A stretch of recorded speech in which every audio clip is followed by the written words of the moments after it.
La fe en Jesucrist per mi és com una força interior, una força que no és fruit ni de mi mateix, sinó que jo crec que és algo provinent de Déu, que a mi m'ajuda a superar les meves pors interiors, a superar els meus dubtes, superar-me a mi mateix, a ser cada dia millor, i alhora és una confiança que tens posada en creure en una cosa més del que no és tangible, no? Una cosa que és difícil de poder explicar, però tu tens aquella confiança en Jesucrist de que això que tu creus realment és veritat, no? I que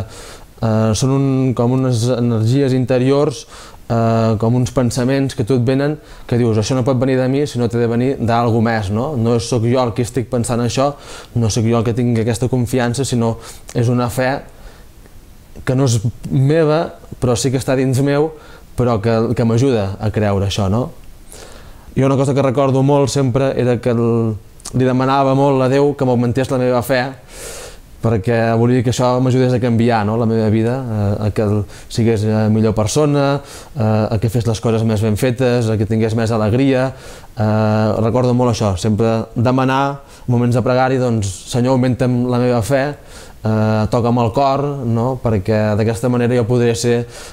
més bon deixeble teu, podré explicar als meus amics aquesta fe que jo tinc, podré transmetre-ho amb els altres també.